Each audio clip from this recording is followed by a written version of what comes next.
going to talk about tritone substitutions this week. I'm going to try to, do a different approach on this since it's been really covered.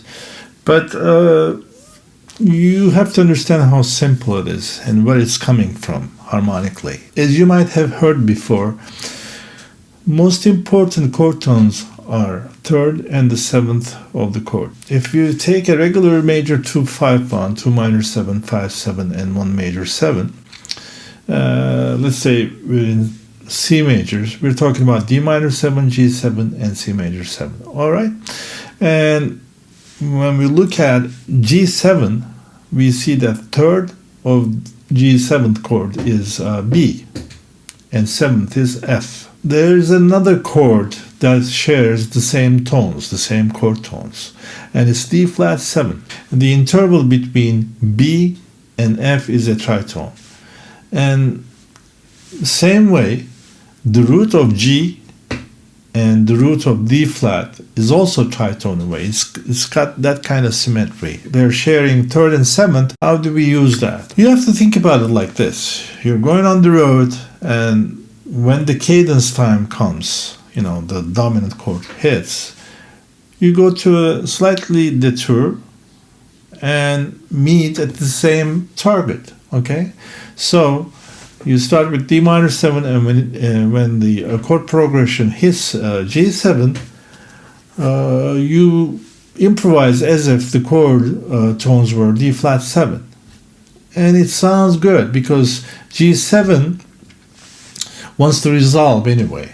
And when you play some altered notes like, flat 5, sharp 5, and those are the chord tones from D flat 7, and they still want to be resolved, so they're serving same purpose, okay?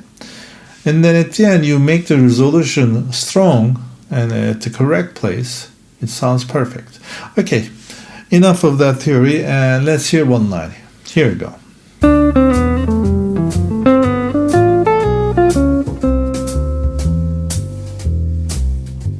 Let's look at this line. All right. Basically, it's coming down on D minor 7 as if it's coming down on Dorian, right? And then it's going into F major 7 arpeggio, like diatonic substitution. And then when it's G7, it doesn't go to D flat 7 exactly. The line plays B minor 7 flat 5 arpeggio. That's also a diatonic substitution. And then after that, on the second half of G7 bar, it goes into D flat 7. The line is playing the fifth, the third, and the root, and then resolves on C. And let's look at another line. This time it's going to play D flat 7 for the whole bar of G7. All right, here we go.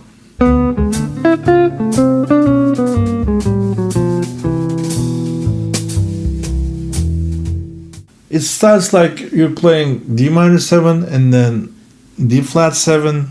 It sounds, out of tonal center, but dominant also wants to resolve, so they're serving the same purpose, and you end up on C major 7, okay?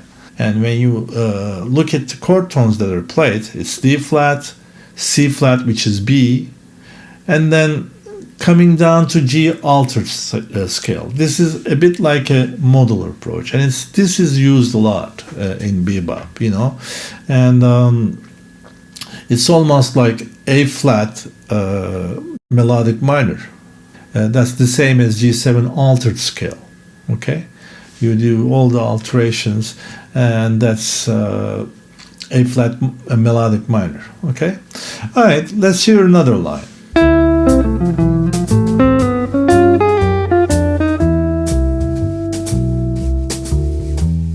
At the beginning of G7 chord, we shift to the side road, okay, and we play the substitute chord tones.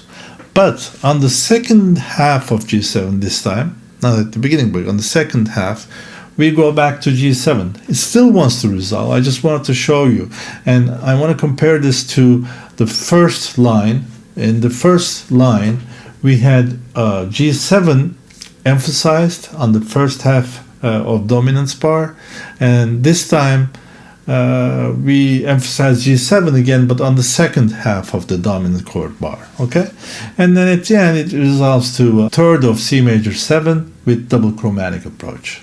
Okay, I hope you can use these nice examples to understand it better, and then all of these are explained in detail in an application that I wrote called Jam. That's, I think, level 6.